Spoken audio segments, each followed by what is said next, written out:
de la révision constitutionnelle, un coup d'État masqué.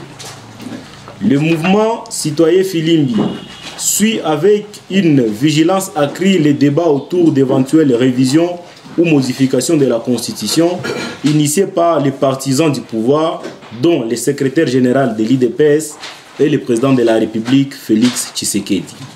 Ces manœuvres, déguisées en initiatives politiques, ne sont qu'un prétexte pour masquer les échecs flagrants en matière de gouvernance et de leadership. Dans un contexte marqué par des crises multiformes, sécuritaires, politiques, humanitaires et socio-économiques, nous dénonçons fermement l'instrumentalisation de ces débats futiles qui détournent l'attention des véritables urgences auxquelles la population attend des réponses concrètes. Nous réaffirmons que ce sujet est non seulement inopportun, mais également dépourvu de toute légitimité. La Constitution actuelle limite clairement le mandat présidentiel à 2. Toute tentative de la modifier, notamment à travers la création d'une commission ad hoc, constituerait un acte de subversion visant à orchestrer un coup d'État constitutionnel et institutionnel. Une telle démarche présente une dilapidation éhontée des ressources publiques, alors que l'article 218 de notre Constitution définit strictement les conditions d'une révision constitutionnelle. Nous rappelons au président de la République qu'il a juré devant Dieu et la nation de respecter et défendre cette Constitution, source de son pouvoir. Il est également tenu de respecter ses engagements internationaux relatifs aux droits fondamentaux, socle incontournable de toute action politique responsable. La gouvernance actuelle a marqué par 6 années de prédation, d'impunité, de gabegie financière et d'inégalité sociale, a conduit à la dégradation continue des conditions de vie des Congolais. Des grèves des enseignants, des médecins, des inspecteurs, la perte du pouvoir d'achat, des répressions de la société civile, la censure de la presse, des arrestations arbitraires et inactions face aux promesses non tenues s'ajoutent à la liste des échecs. Au lieu de mobiliser les efforts pour récupérer les territoires occupés à l'Est et répondre aux attentes légitimes du peuple, les régimes détournent l'attention par des débats stériles et politiciens. Nous alertons la communauté nationale et internationale sur les dangers de cette entreprise qui risque d'aggraver les tensions et de plonger davantage notre pays dans la division et l'instabilité. Nous appelons toutes les organisations de la société civile, les forces politiques à se mobiliser contre cette tentative de modification constitutionnelle. Cette initiative va à l'encontre des priorités urgentes de notre peuple et compromet l'avenir démocratique de la République démocratique du Congo. Enfin, nous exhortons les peuples congolais à rester vigilants face au chantage, aux manipulations et à l'instrumentalisation. Le discours fallacieux et la corruption orchestrée pour détourner l'attention ne doivent pas nous éloigner de notre quête légitime de justice, de paix et de prospérité. Ensemble, résistons pour préserver nos acquis démocratiques et construire un avenir digne pour tous. Le Congo nous appartient à tous.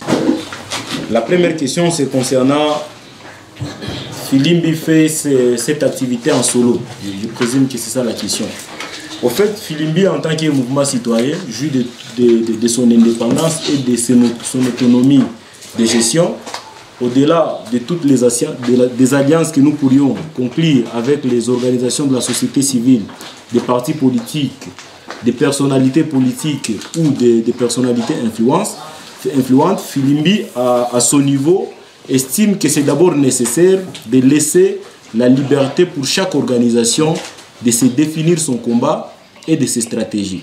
C'est après nous avoir entendu sur les différents projets d'action que nous pourrions probablement rejoindre les uns vis-à-vis des autres. Mais ici, nous ne sommes pas dans une logique de faire le mouton de panier derrière un parti politique une organisation de la société civile ou qui que ce soit, mais nous laissons cette liberté à toute organisation qui a la possibilité de s'organiser pour freiner une quelconque démarche politique, parce que ici la question de la constitution, il faut en tout cas qu'on se dise des vérités, ce n'est pas forcément une question politique. Raison pour laquelle la constitution en soi, on l'appelle contrat social. On ne l'a jamais appelé un contrat politique, et on l'appelle encore un pacte républicain. C'est-à-dire c'est ce qui nous constitue nous en tant que comme État. Et nous ne pouvons en aucun cas interdire une organisation de s'organiser à sa manière, qu'elle soit politique ou de la société civile. C'est dans ces mêmes angles d'idées que Filimbi aussi a vu que c'était nécessaire, bien évidemment,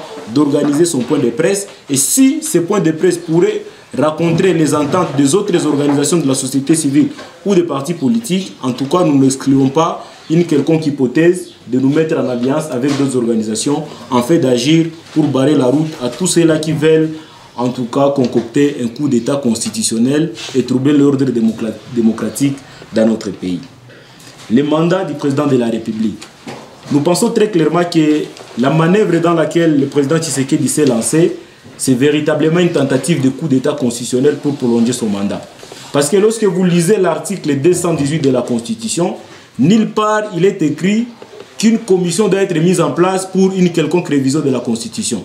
C'est-à-dire des organisations habilitées, les institutions habilitées à solliciter la révision de la Constitution sont inscrits à l'article 218D. Le fait déjà de mettre en place une commission prouve à suffisance qu'on est dans une autre manœuvre que celle reprise dans l'actuelle Constitution.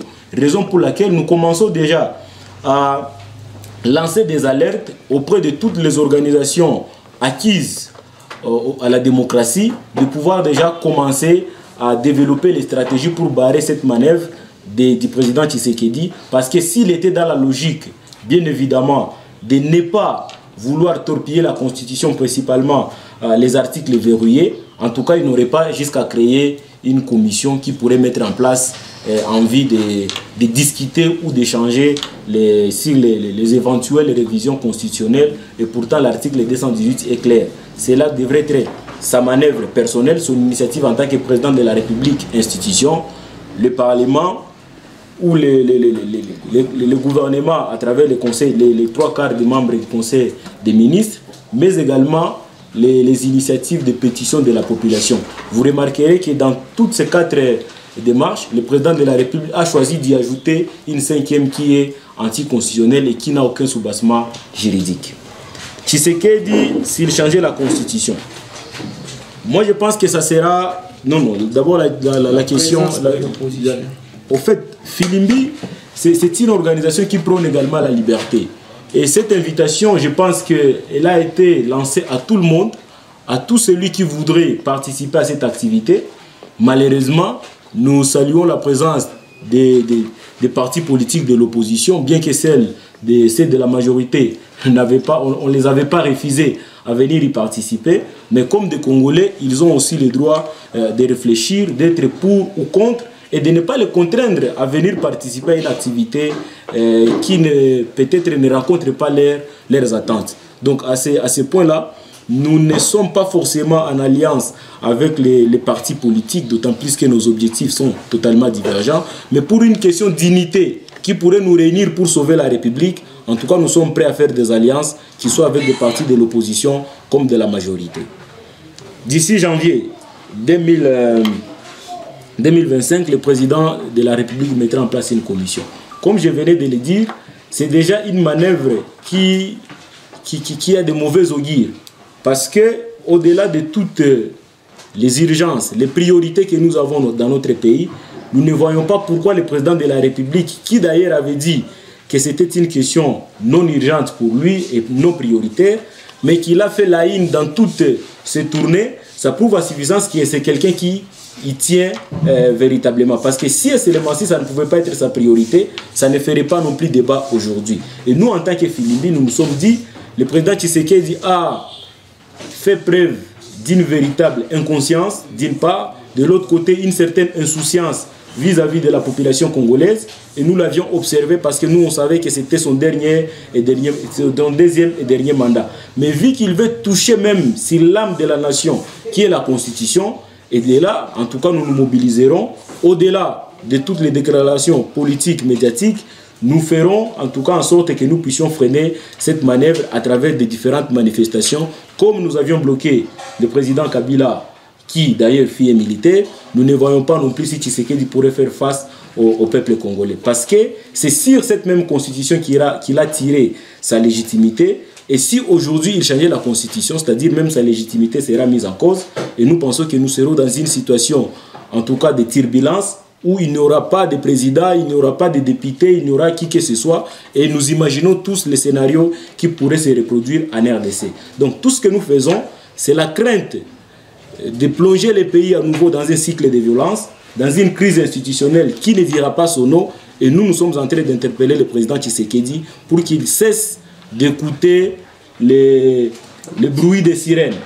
Le plus souvent, on dit que le pouvoir corrompt, et nous ne voulons pas que Tshisekedi soit parmi ceux qui seront ravagés par la colère de la population qui a toujours été imprévisible, parce qu'aujourd'hui, on tente d'abuser de la naïveté du peuple congolais, mais nous vous disons que nous reviendrons vers ces mêmes peuples pour les mobiliser en fait de reprendre son destin à main.